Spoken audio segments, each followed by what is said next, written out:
发生了什么事情，好不好？来看哈。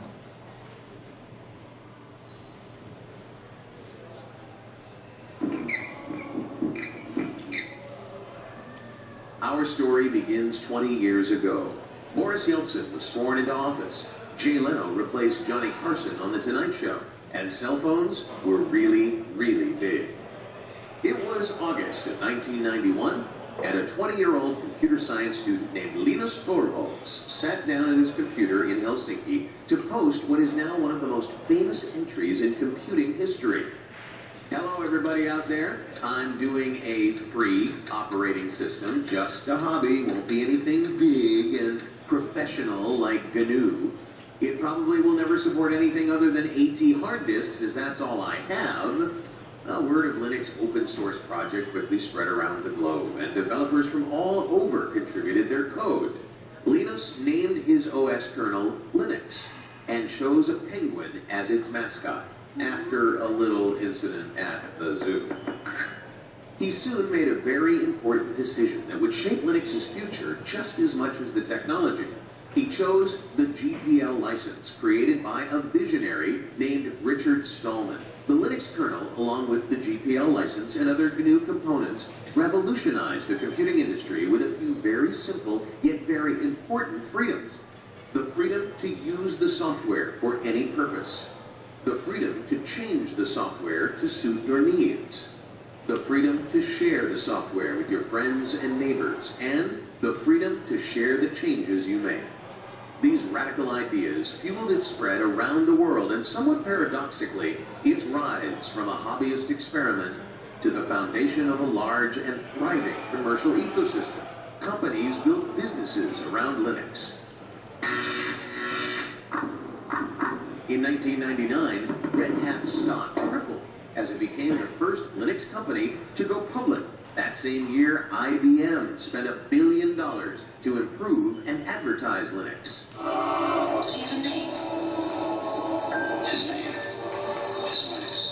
Soon, Linux was knocking out industry heavyweights and fueling the rise of the internet with its free software. In short, Linux revolutionized computing. But whenever something is this disruptive, there's bound to be competitive crossfire. But Linux not only survived, it thrived.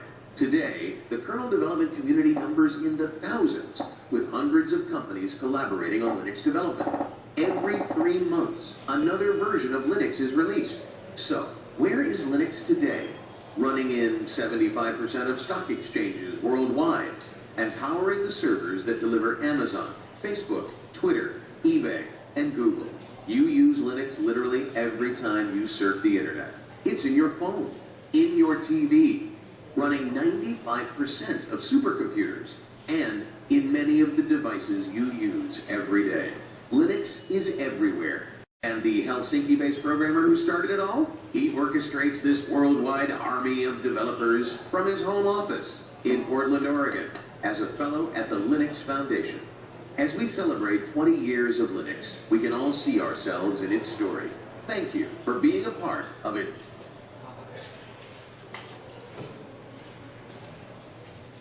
First 20 years.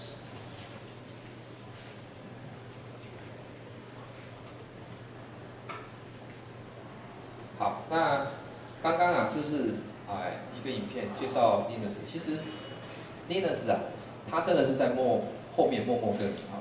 那我也可以跟大家讲一下，它就是一个作业系统。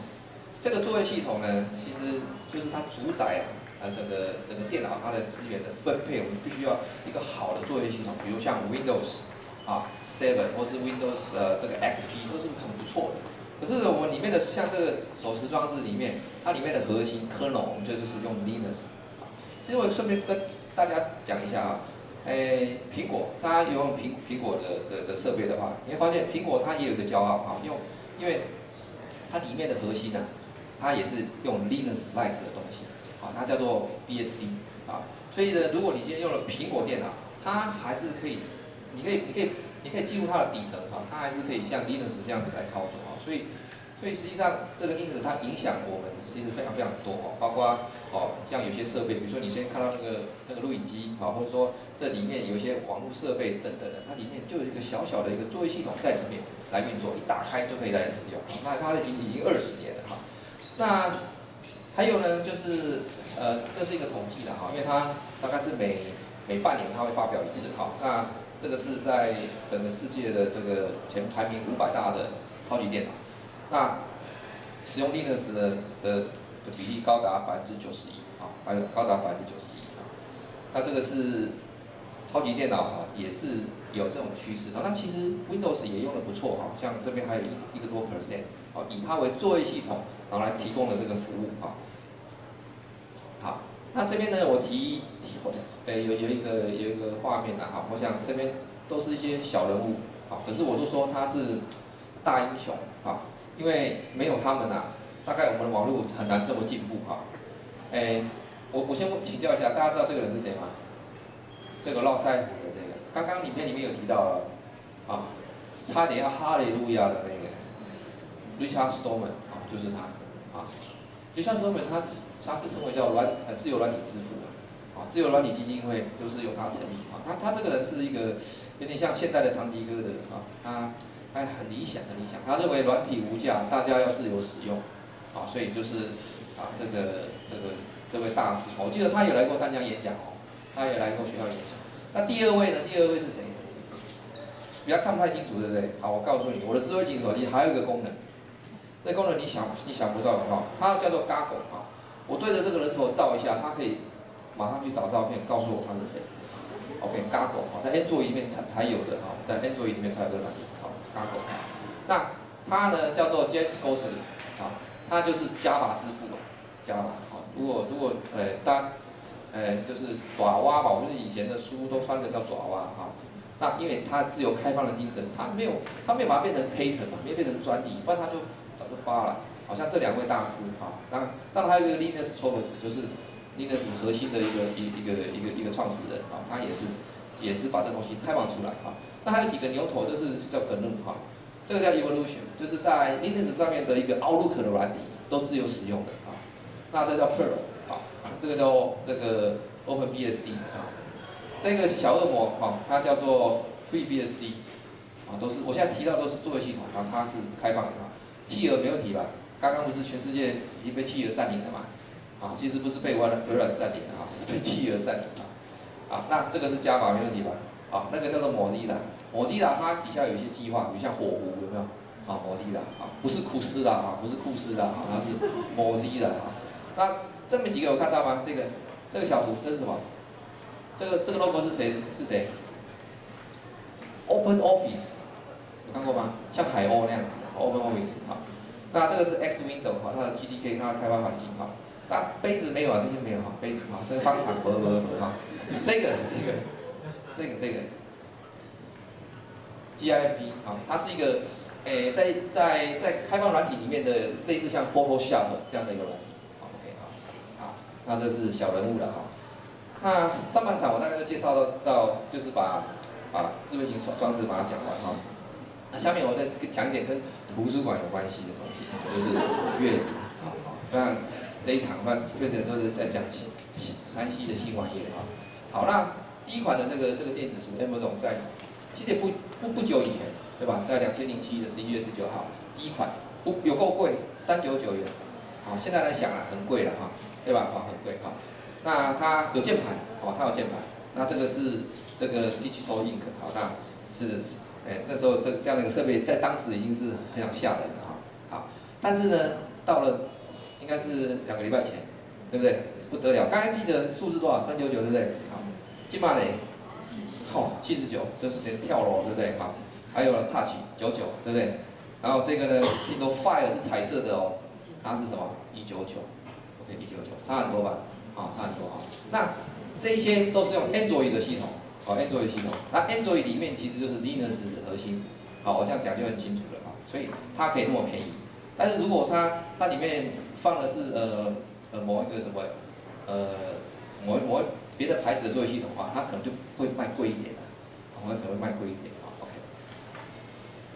那这边我也是有一点影片要给大家看，我今天就是用一些影片轰炸大家，所以可以让你这个可以让我的演讲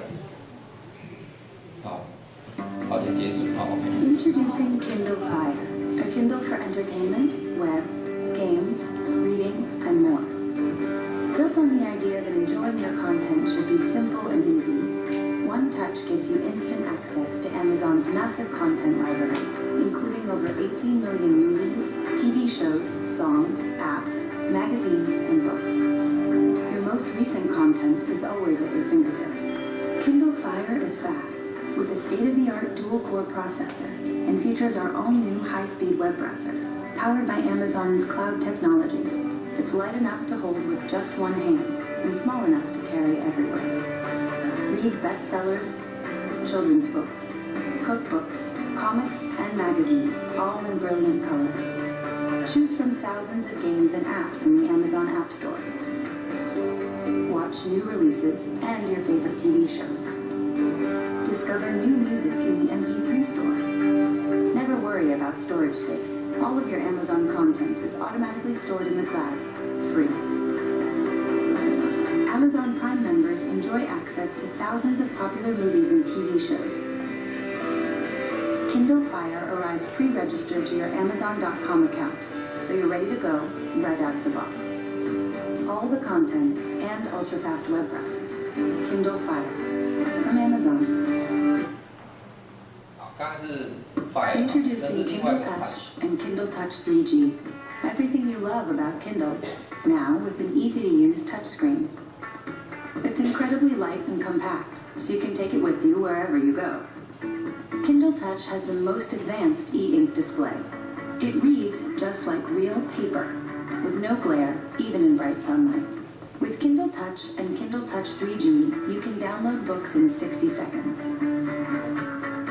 Kindle Touch 3G is our top-of-the-line e-reader. It's our most convenient option. There's no Wi-Fi setup to worry about.